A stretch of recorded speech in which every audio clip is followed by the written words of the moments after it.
नमस्ते बच्चों, मैं शक्ति सिंह हिंदी अभिरुचि चैनल में आपका स्वागत करता हूं।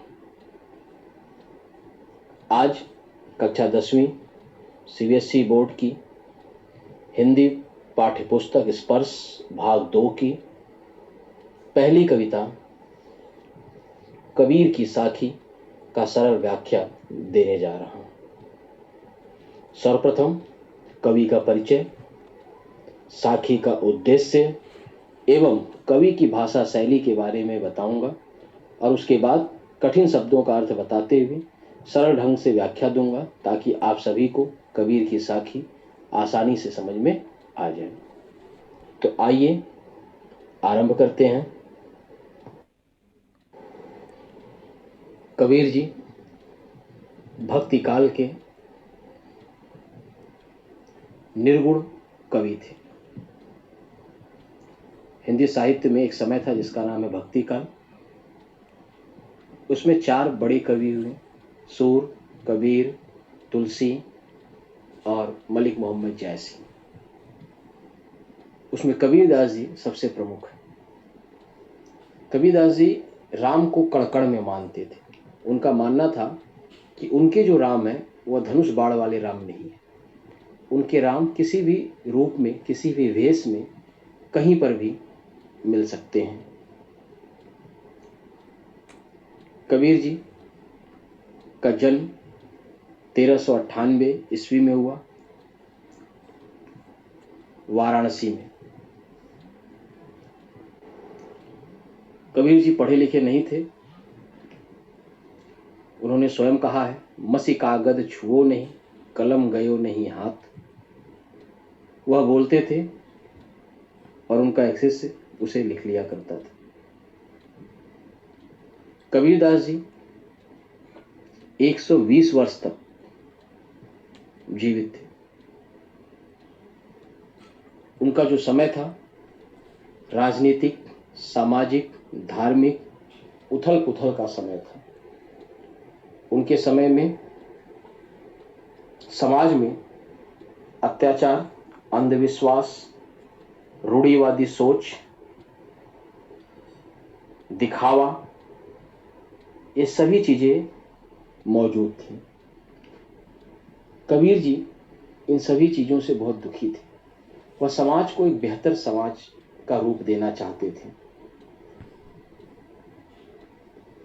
और अपने उसी सपने को साकार करने के लिए उन्होंने साखी, दोहे और पदों की रचना की। कबीर जी का उद्देश्य कविता करना नहीं था। कबीर जी समाज को सुधारने का प्रयास करते थे। वो एक कवि से बढ़कर एक समाज सुधारक थे। इस पर अक्सर प्रश्न आता है कि कबीरदास जी एक समाज सुधारक थे, क्योंकि समाज को सुधारना ही, समाज में जो अंधविश्वास है, समाज में जो धर्म के नाम पर लड़ाई झगड़े हो रहे थे उनके समय में, उन सब चीजों को वो बदलना चाहते थे और एक ऐसे समाज को बनाना चाहते थे जहां सब मिलजुल कर आपस में रहें, जहां किसी में किसी तरह का भेदभाव न हो। और अब इसलिए कबीरदास जी अपनी साखियों के माध्यम से वही संदेश लोगों तक पहुंचाना चाहते हैं।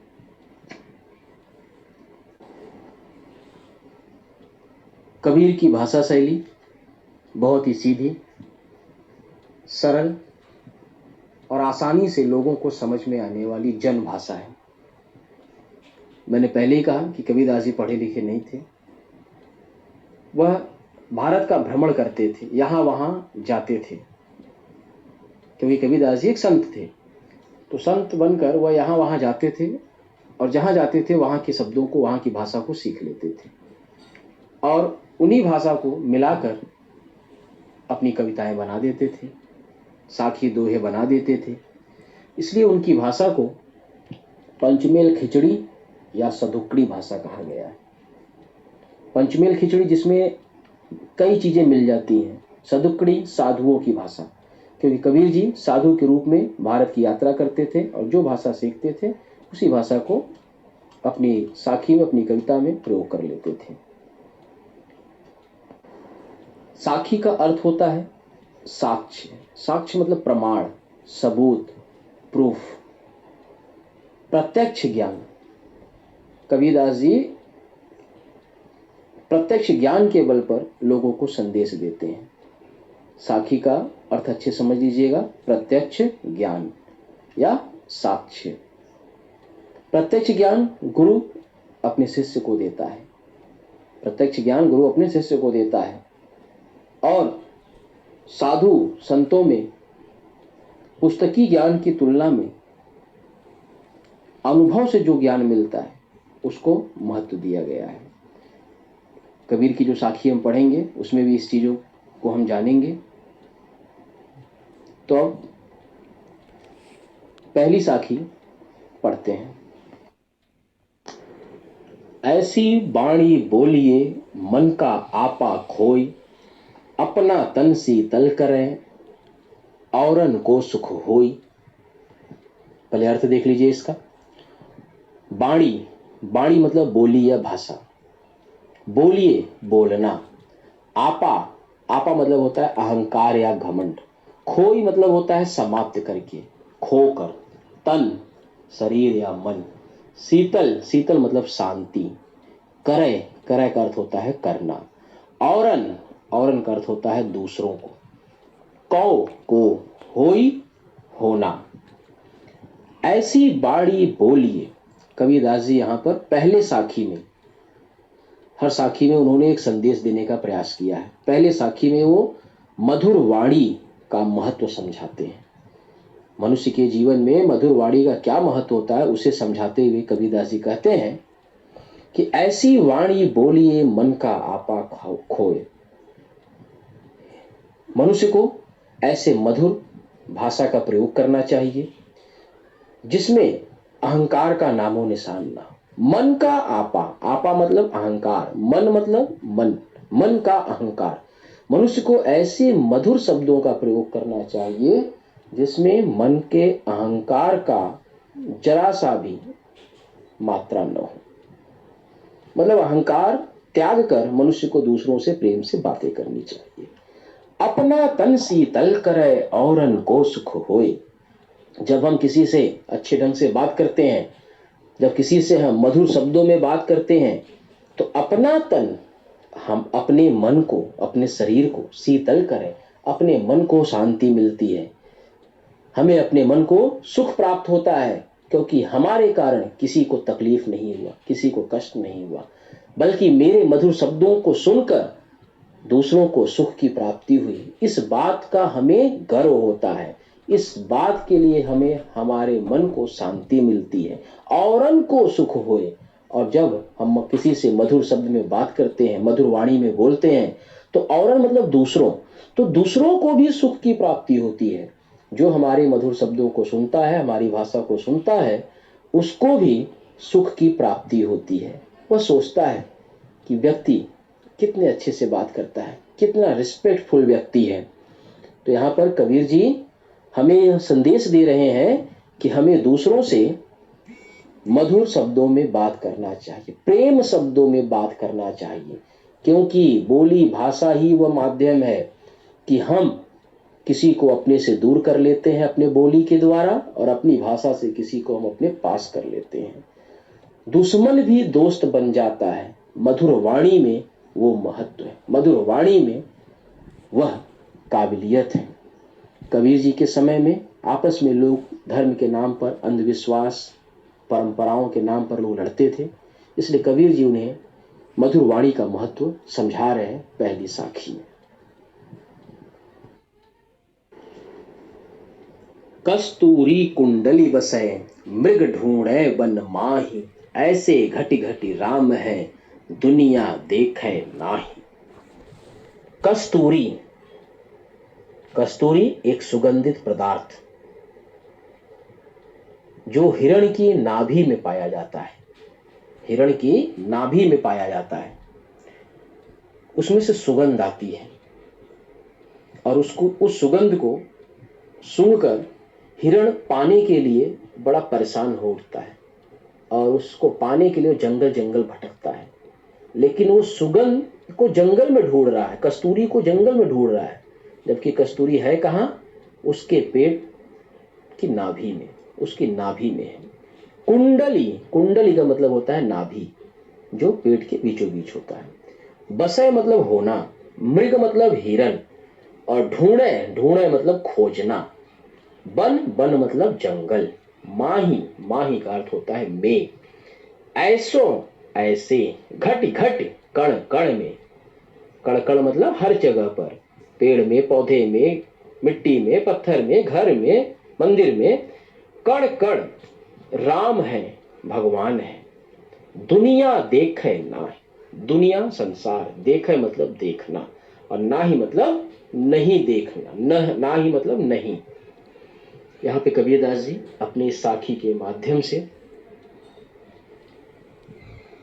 लोगों को यह बताना चाहते हैं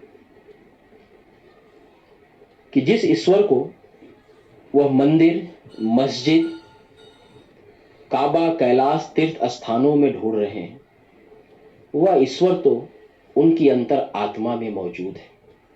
वह ईश्वर तो प्रत्येक कण कण में है। इसके लिए वो साक्ष्य देते हैं, साखी का अर्थ है साक्ष्य। इसके लिए वो साक्ष्य देते हैं, प्रत्यक्ष प्रमाण देते हैं।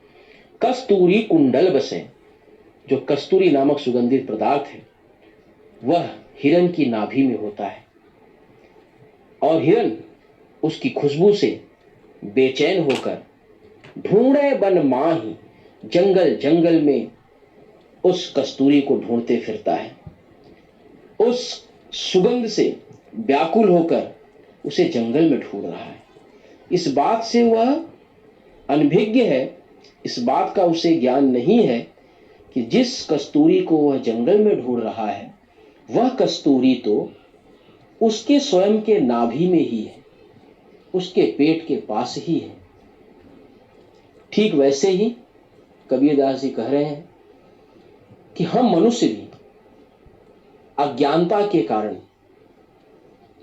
परमात्मा को, ईश्वर को मंदिर, मस्जिद में, तीर्थ स्थानों में, कभी अमरनाथ चले जाते हैं, कभी काबा चले जाते हैं, कभी काशी चले जाते हैं, वहां पर हम खुदा को और भगवान को ढूंढते हैं, जबकि भगवान तो हमारे अंतर आत्मा में है। भगवान तो हमारे पास है। हम जहां, जिस कण में, जिस चीज में, जिस वस्तु में हम ईश्वर को चाहें, हम उस जगह ईश्वर को प्राप्त कर सकते हैं। तो इस साखी में कबीर जी का संदेश एकदम क्लियर है, साफ है कि हमें ईश्वर को बाहर न ढूंढकर अपने अंदर ढूंढना चाहिए, वहीं ईश्वर मौजूद है। जब मैं था तब हरि नहीं, अब हरि है मैं नाही। सब अंधियारा मीट गया, जब दीपक देखा माही। मैं का मतलब होता है अहंकार, घमंड। ऊपर आपा शब्द निकले आया था। हरि मतलब ईश्वर, प्रभु। नाही, नाही मतलब नहीं। अंधियारा, अंधियारा का अर्थ है अज्ञानता, जिसको ज्ञान न हो। मिट्टी मतलब होता है समाप्त। दीपक ज्ञान, देखा प्राप्त होना। कबीरदास जी इस साखी में कह रहे हैं कि जब मैं था तब हरि नहीं। मैं का मतलब घमंड, अहंकार, हरि मतलब ईश्वर। जब तक मनुष्य के पास अहंकार रहता है, जब तक मनुष्य में घमंड रहता है, तब तक उसे ईश्वर की प्राप्ति नहीं हो सकती है। वह लाख प्रयास कर ले ईश्वर को पाने का, लेकिन घमंडी व्यक्ति के पास, अहंकारी व्यक्ति के पास कभी ईश्वर नहीं जाते हैं। वह ईश्वर को पाने में असफल रहता है। अब हरि है मैं नाही, और जब मनुष्य को ईश्वर की प्राप्ति हो जाती है, तब उसके अंदर के जितने भी अहंकार है सब समाप्त हो जाते हैं। किसी मनुष्य को अगर ईश्वर की प्राप्ति हो गई, ईश्वर की भक्ति प्राप्त हो गई है, तो इसका अर्थ यह है कि उसके अंदर अहंकार का नामो निशान नहीं। पहली लाइन में कबीर जी कह रहे हैं कि प्रभु को पाने के लिए हमें अहंकार को त्यागना पड़ता है। सेकंड लाइन देखिए, सब अंधियारा मीट गया, जब दीपक देखा माहे। अंधियारा मतलब मैंने बताया अज्ञानता।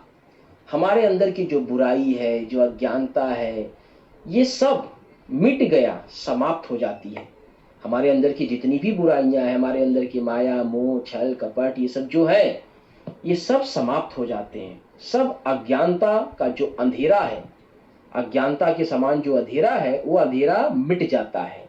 जैसे दीपक के जलाने से अंधेरा समाप्त हो जाता है, वैसे ही जब दीपक देख्या माही, यहाँ पे दीपक का अर्थ है जब ईश्वर का ज्ञान हो जाता है।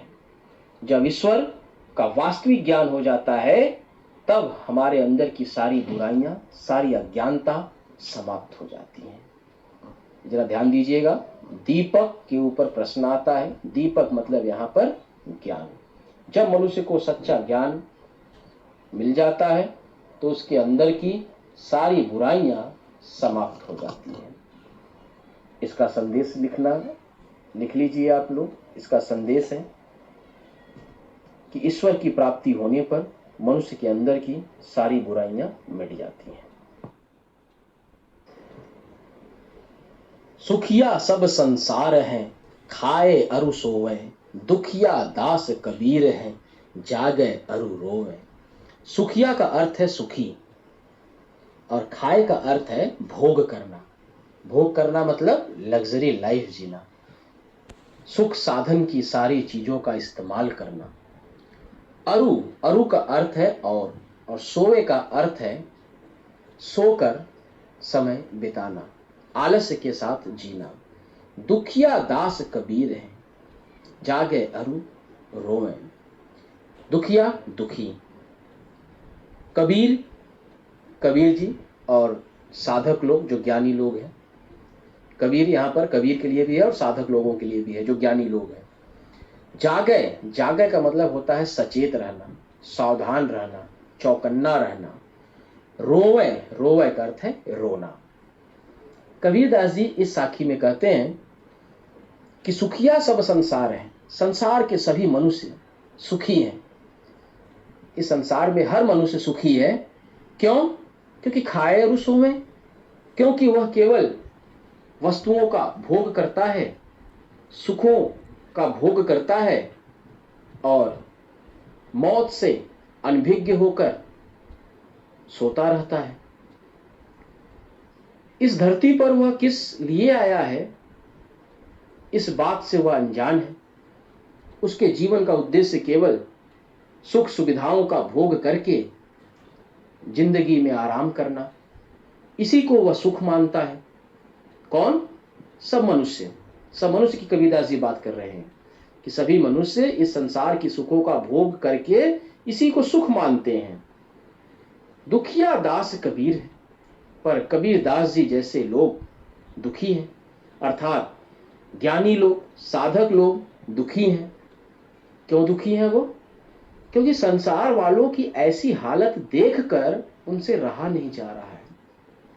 वो संसार वालों की इस स्थिति को देखकर रो रहे हैं कि परमात्मा ने इस धरती पर उन्हें जिस कार्य के लिए भेजा है, दूसरों की सहायता करना, प्रेम से रहना, ईश्वर की भक्ति करना, पर इन चीजों को भूलकर वह जीवन के सुख सुविधाओं को सुख समझकर जी रहे हैं और मौत से अनभिज्ञ हैं कि एक दिन मौत आएगी और सब कुछ यहीं पड़ा रह जाएगा, सब कुछ नष्ट हो जाएगा।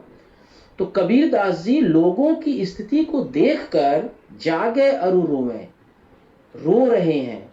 और जागे मतलब सावधान है, जागरूक है। कबीरदास जी जैसे लोग नहीं सो रहे हैं, ये लोग सावधानी के साथ समाज के लोगों को देखकर रो रहे हैं और सोच रहे हैं कि उनको कैसे बदला जा सके, कैसे उनके स्वभाव में परिवर्तन लाया जा सके। मतलब इस साखी में कबीरदास जी लोगों को जागरूक होकर ईश्वर की भक्ति, आपसी प्रेम, भाईचारा का ज्ञान देते हैं। वह संदेश देते हैं कि मनुष्य को भोग विलास से दूर रहना चाहिए। विरह भुवंगम तन बसै, मंत्र न लागै कोई, राम वियोगी ना जीवै, जीवै तो बहुरा जाय। विरह का अर्थ होता है दुख। कौन सा दुख? ईश्वर से बिछड़ने का, अपने प्रिय से बिछड़ने का दुख। भुवंगम मतलब होता है सांप, तन का मतलब शरीर, बसय मतलब होना, मंत्र उपाय, न लागे न लगना, कोई, कोई का अर्थ होता है कोई, वियोगी राम से दूर होने का जो दुख है, जीवय जीना, और बौरा, बौरा का अर्थ होता है पागल हो जाना। कबीरदास जी कह रहे हैं कि विरह भुवंगम तन बसे, मंत्र न लागे कोई। जब प्रभु से बिछड़ने का जो दुख है वह भुवंगम मतलब सर्प, सांप, प्रभु से बिछड़ने का जो दुख है वह सांप की तरह, सर्प की तरह तन बसे, मन में ही आकर बस गया है। प्रभु से बिछड़ने का जो दुख है वो सांप की तरह जब साधक के, साधक मतलब भक्त, भक्त के या कबीर के मन में आकर बस गया है, मंत्र ला गए कोई, तो उस सांप को, उस विरह को दूर करने के लिए जो भी प्रयास किए जा रहे हैं, जो भी मंत्र चलाए जा रहे हैं, वो सारे मंत्र असफल हो जा रहे हैं, सारे उपाय बेकार हो जा रहे हैं। यहां पर कबीरदास जी विरह की तुलना सांप से करते हैं, सर्प से करते हैं। जब सर्प या सांप बाहर हो तो उसे भगाया जा सकता है, लेकिन यहां पर जब विरह रूपी सांप मन में ही बस गया है तो फिर शरीर को कष्ट सहना ही पड़ेगा, क्योंकि कोई मंत्र, कोई उपाय काम नहीं कर पा रहा है। राम वियोगी ना जीवे, राम वियोगी, वियोगी मतलब होता है बिछड़ने वाला, राम से बिछड़ने वाला, प्रभु से बिछड़ने वाला। यहां पर फिर से एक बार जान लीजिए, यहां पे जो राम मतलब ये निर्गुण भक्ति कर रहे हैं, इनके राम धनुष बाण वाले दशरथ के पुत्र नहीं, इनके राम खुदा भी हो सकते हैं, इनके राम किसी भी आकार के हो सकते हैं। कबीर जी कहते हैं कि राम वियोगी ना जीवे, राम से बिछड़कर जो भक्त होता है, जो साधक होता है, वह नहीं जी पाता है। जीवे तो बौरा जाए, अगर वो जीवित बच भी जाता है तो उसकी स्थिति पागलों जैसी हो जाती है। जीवे तो बौरा होई, बौरा हुई मतलब पागल बन जाता है वो, क्योंकि भगवान में वह इतना डूबा रहता है, इतना लीन हुए रहता है कि दुनिया उसे पागल समझती है। तो जो विरह है वो कहां चला गया? उसके मन में। ईश्वर से बिछड़ने का जो दुख है वो उसके मन में पहुंच चुका है, और लोग लाख उसको सुख देने का प्रयास कर रहे हैं, पर कोई मंत्र, कोई उपाय काम नहीं कर रहा है, और वह ईश्वर से बिछड़कर जी नहीं पाता। अगर बच भी जाता है तो उसकी स्थिति पागल वाली जैसी हो जाती है। इस साखी को पढ़ाते समय मुझे आपकी पुस्तक की दूसरी कविता मुझे याद आ रही है, मीरा के पद। मीरा के पद में भी मीरा जी श्री कृष्ण से इतना प्रेम करती हैं कि श्री कृष्ण के प्रेम में उनकी स्थिति पागलों जैसी हो जाती है। ठीक यही बात यहाँ कबीर जी कह रहे हैं कि अगर भक्त बच भी जाता है तो उसकी स्थिति पागल जैसी हो जाती है। इस साखी में क्या संदेश है वो सुन लीजिए। भक्त अपने प्रभु से, अपने ईश्वर से बिछड़कर कभी सुख प्राप्त नहीं कर पाता है, उससे मिलने के लिए वह आजीवन तड़पते रहता है।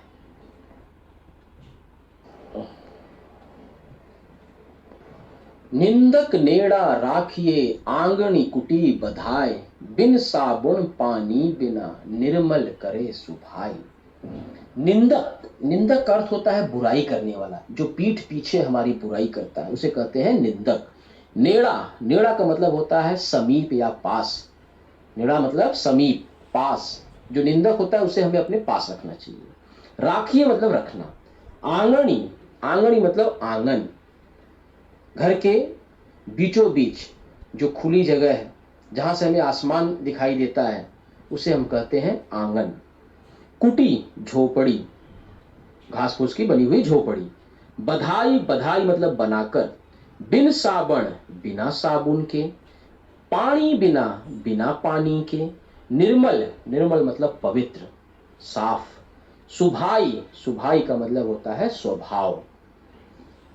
निंदक नेड़ा राखिए, कबीरदास जी कह रहे हैं कि जो हमारी निंदा करता है, जो हमारी बुराई करता है, पीठ पीछे हमारी शिकायत करता है, ने उनको नेड़ा राखिए। नेड़ा राखिए मतलब अपने पास रखिए।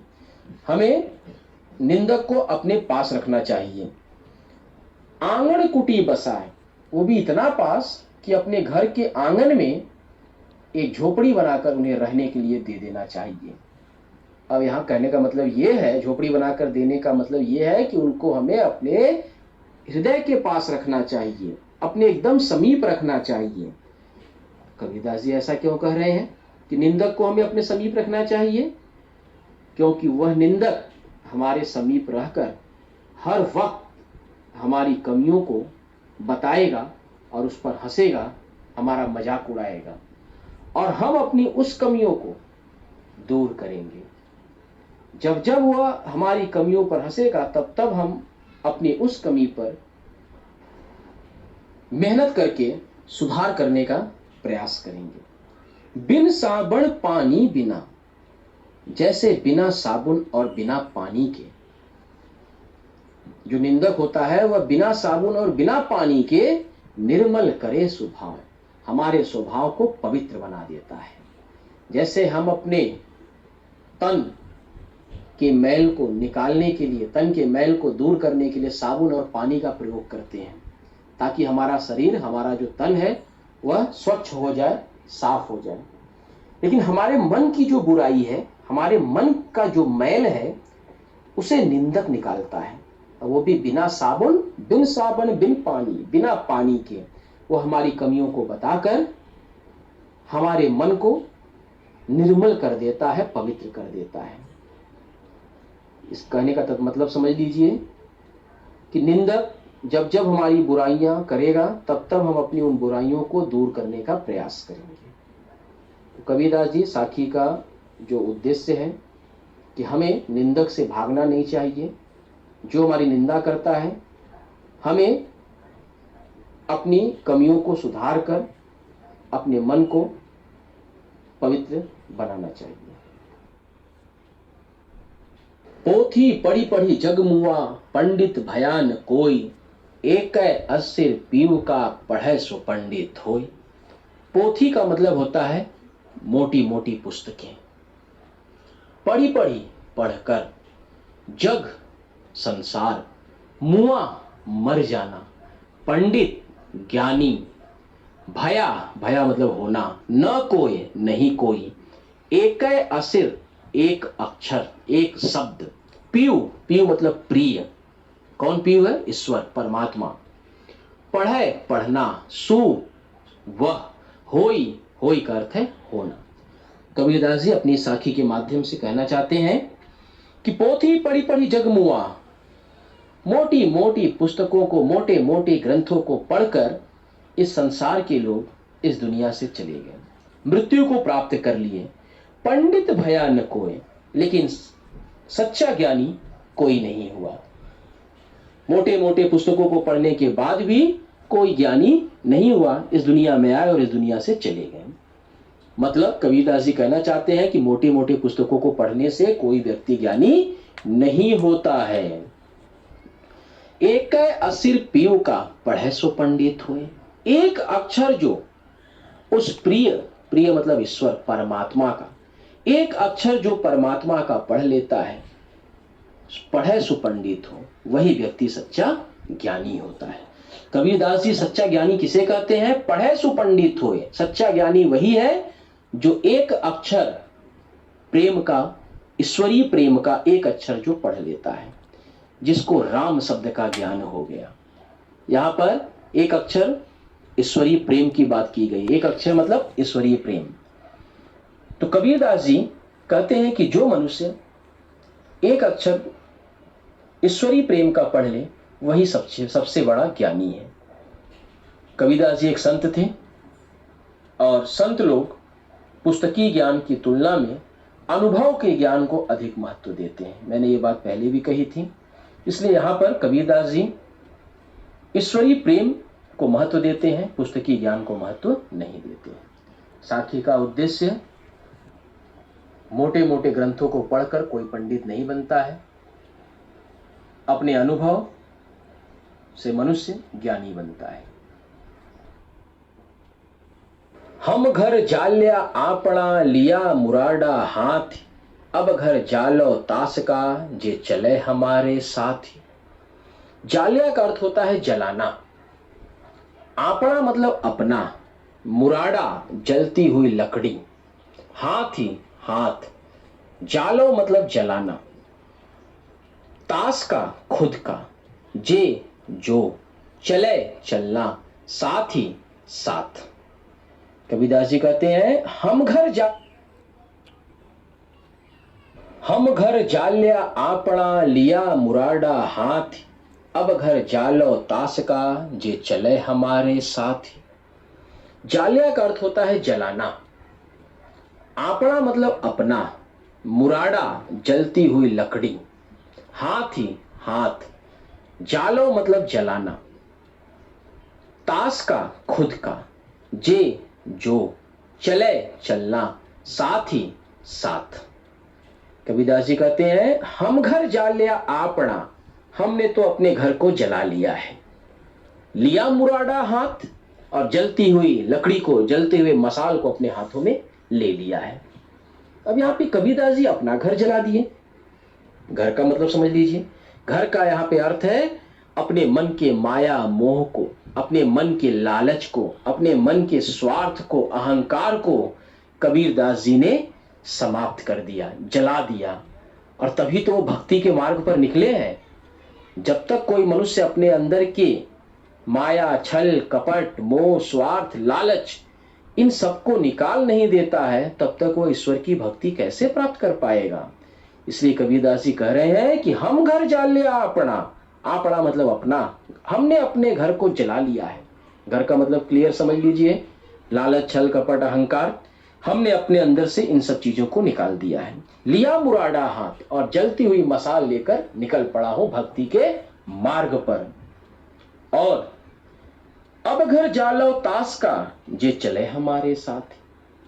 वो अपने शिष्यों को या अन्य व्यक्ति को यह संदेश देते हैं कि यदि तुम लोग भी मेरे साथ इस भक्ति के मार्ग पर चलना चाहते हो, तुम लोग भी ईश्वर की भक्ति करना चाहते हो, तो सबसे पहले अब घर जालो तास का, अपने घर को जला दो।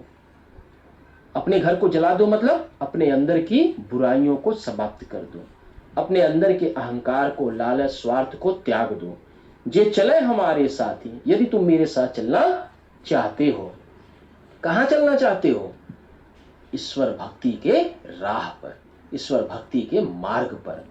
तो कबीरदास जी का यहाँ पे संदेश बिल्कुल क्लियर है कि यदि आप ईश्वरीय भक्ति करना चाहते हैं, यदि आप ईश्वर से जुड़ना चाहते हैं, तो सबसे पहले आपको अपने अंदर के माया, मोह, लालच, स्वार्थ, अहंकार को जलाना होगा। और जब आप उसे जला लेंगे, तब आप ईश्वर की मार्ग पर, ईश्वर की राह पर चलने के लायक बन जाएंगे। उम्मीद करता हूं कि मेरे द्वारा समझाई गई साखी का भावार्थ आप सभी को अच्छी तरह से समझ में आ गया होगा। और अब आपसे मैं विदा चाहता हूं, एक नए वीडियो के साथ जल्द ही आपसे मुलाकात होगी।